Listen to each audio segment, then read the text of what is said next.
Merhaba arkadaşlar, hepiniz kanalıma hoş geldiniz. Bugünkü analiz videomuzda Ethereum'u, AVAX'ı ve BNB Coin'i inceleyeceğiz. Hemen Ethereum'un günlük grafiği ile videomuza geçiş yapalım.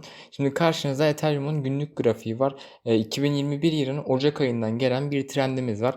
Zaman zaman bu trendin üstünde seyrettik, zaman zaman ise bu trendin altına düştük. Ve geçirdiğimiz son 1-2 ayda Ethereum tekrardan ekranda görmüş olduğunuz sarı yükselen trendimizin üstüne çıktı. Çıktıktan sonra tekrardan aşağı gelip bu sarı trendimizden destek alıp yukarı doğru hareketlenmek üzere hacim topladığını gözlemlemekteyiz. Bu trendin üstünde kaldığımız sürece Ethereum'un 10.000 dolar hedeflerinin daha gerçekçi olacağını düşünüyorum. Uzun vadeli Ethereum tutanların bu sarı trendi bir yıla yakın zamanlı olan trendi takip etmesinin yararlı olacağını düşünüyorum. O yüzden bu trendi sizlerle paylaşmak istedim. Şimdi yine günlük grafikten Fibonacci aracımızı kullanarak Ethereum'da olası bir geri çekilmede fiyatın nereye kadar gevşeyeceği hakkında bir fiyat sizlerle paylaşmak istiyorum. Fibonacci'de bildiğiniz üzere 0.618 seviyesi bizler için önemli bir seviye. Fibonacci eğitim videosu kanalımızda mevcut. Eğer Fibonacci aracı hakkında kafanızda soru işaretleri varsa ya da hiç bilginiz yoksa bu konu hakkında bir şeyler öğrenmek için o videoyu izleyebilirsiniz. Açıklamalarda linkini koyacağım. Şimdi bu 0.618 seviyesi bize geri çekilmelerin nereden yukarı doğru tepki alacağını gösterir.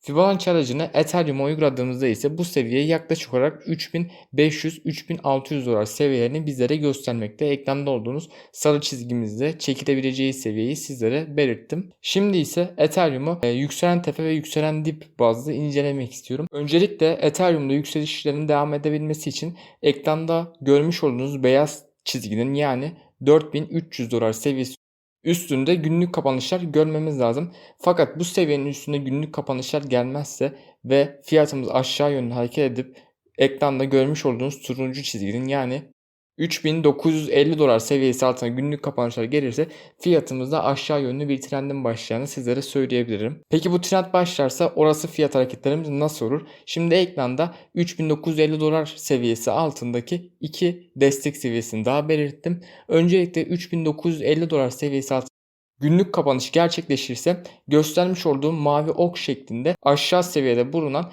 desteklerimizi deneyebilir ve ne zaman bu destekleri denedikten sonra bu destekleri kendine direnç konumuna getirip üstüne günlük kapanış gerçekleştirirse o zaman Ethereum'da tekrardan yükseliş trendi başlar.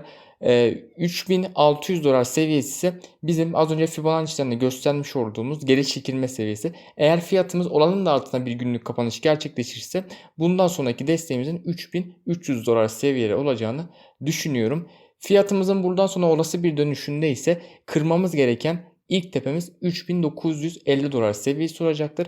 Ardından yine az önce göstermiş olduğum beyaz çizginin üstüne günlük kapanış. Buranın da ardından bir önceki zirvemiz olan 4825 dolar seviyesi üstünde kademeli bir şekilde günlük kapanışlar yapmamız lazım. Şimdi bana diyebilirsiniz hem yukarı yönlü hem de aşağı yönlü birçok seviyeden bahsettin. Zaten fiyat ya yukarı gider ya aşağı gider.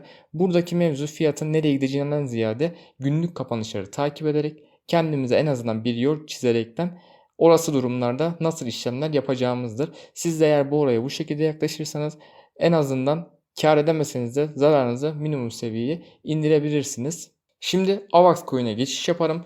Dün bu yayınlamış olduğum videoda AVAX Coin'den bahsetmiştim. Fakat bugün AVAX Coin'de yükselişler devam etti ve 120 dolar seviyeleri gözüktü. Bu nedenle bugünkü videomuzda AVAX Coin'e tekrardan değinmek istedim. Uzun vadeli olarak değinmek istedim. Karşınızda AVAX Coin'in haftalık logaritmik grafiği mevcut. Haftalık logaritmik grafikte görmüş olduğunuz sarı çizikte bir trendimiz var. Yükselen bir trendimiz var. Yükselişlerde uzun vadede bu trendi yine Ethereum'da az önce gösterdiğim gibi takip etmenizin sizin faydanız olacağını düşünüyorum. İlgilenen kişiler varsa bu trendi takip ederekten yatırımlarını ona göre şekillendirebilir. Haftalık grafiğe baktığımızda 70 dolar seviyesine kadar haftalık geri çekilmelerin normal olacağını gözüküyoruz. Fakat 70 dolar seviyesi altında haftalık kapanış gelir ise buradan bir önceki olan zirvemiz 40 dolar seviyelerine kadar gevşemeler girebilir. Bu vermiş olduğum alım seviyeleri haftalık grafikte mevcut bir şekilde sizler de görebilirsiniz. Aynı zamanda uzun vadeli düşünenler de bu seviyeleri takip edebilir. AVAX Coin'de günlük grafikten pek bir şey söylemek istemiyorum. Dün yayınlamış olduğum videoyu izlerseniz orada zaten birkaç seviyeden bahsetmiştim. 4 saatlik grafikte oluşan yükselen trendimiz var. Biraz onun üzerine konuşmak istiyorum. Kısa vadelerde veya gün içi nereye kadar çekilme olabilir? Onlar hakkında birazcık sizi bilgilendirmek istiyorum elimden geldiğince. 107 dolar seviyesi bizim bir önceki 4 saatlik tepemiz. Buraya geldiğinde buradan bir fırsat değerlendirilebilir. Aynı şekilde ekranda görmüş olduğunuz mavi yükselen trendimiz var. Bu trendlere kadar geri çekilmeler normaldir. Fakat buranın altında bu trendlerin ve desteklerin altında gerçekleşecek 4 saatlik kapanışlar gün içinde düşüşlere neden olabilir. Bu nedenle bu seviyelere dikkat edebilirsiniz eğer gün içi işlem yapan biriyseniz. Şimdi BNB Coin'e geçiş yaparım. BNB Coin'in haftalık grafiği karşımıza. Haftalık grafikte BNB Coin yükselen bir tepe yapmıştı 2 hafta önce. Bulunduğumuz hafta itibariyle ekranda görebileceğiniz üzere 500 dolar seviyesine bir retest gerçekleştirdi ve geri çekilmesini tamamladı. Eğer pazar günü gece 3'e kadar 507 dolar seviyesi altına kadar düşüp orada haftalık kapanış yapmadığımız sürece BNB Coin'de bir yükseliş bekliyorum. 1000 dolar seviyelerini bekliyorum. Bu biraz daha uzun vadeli bir hedefimiz. Daha çok uzun vadeli tutanlara yönelik bir analizdir. Daha orta vadede BNB Coin ne yapabilir? Günlük grafiği açtık. Günlük grafikte yükselen bir trendimiz var. Sarı kesik çizgimiz. 2 gün önce fiyatımız bu trende değdi. Dün de güzel bir tepki alarak yükseldi. Bugün ise fiyatımızın 582 dolar seviyesindeki direncimize takırdığını görmekteyiz. Öncelikle buranın üstünde günlük kapanışlar görmemiz lazım. Ardından ise 653 dolar seviyesi üstüne günlük kapanış yapmamız gereken ikinci seviye olacaktır. Geri çekilmelerde ise sarı trendimizi takip edebilirsiniz. Peki fiyatımız sarı trendin altına kırarsa bizi nasıl bir senaryo bekler? Eğer fiyatımız sarı trendin altında günlük kapanış gerçekleştirirse o zaman nasıl bir yol izlemeliyiz? Biraz da ona bakalım. Olası bir trend altına kapanış gerçekleşirse bizim ilk destek seviyemiz 507 dolar seviyesidir. Kısa vadeli değerlendirmek isteyenler buradan şansını deneyebilir. Buradan destek alıp trende çarpıp tekrardan 507 seviyesi altına kapanış gerçekleşirse ikinci düşeceğimiz hedefin 447 dolar seviyesi olacağını düşünüyorum. Ekranda görmüş olduğunuz sarı çizgimiz, sarı oklarımız düşüş yönlü neler olabileceğidir. Eğer 442 dolar seviyesi altında kapanışlar gerçekleşir ise o zaman hemen bir video yayınlayıp hangi çizgileri izleyeceğimizi sizlerle paylaşırım. Fakat 550 dolar seviyesi üstünde günlük kapanış geldikten sonra ekranda görmüş olduğunuz Morok'un gösterdiği olay gerçekleşebilir. Tekrardan yükselen trendimize çarpar.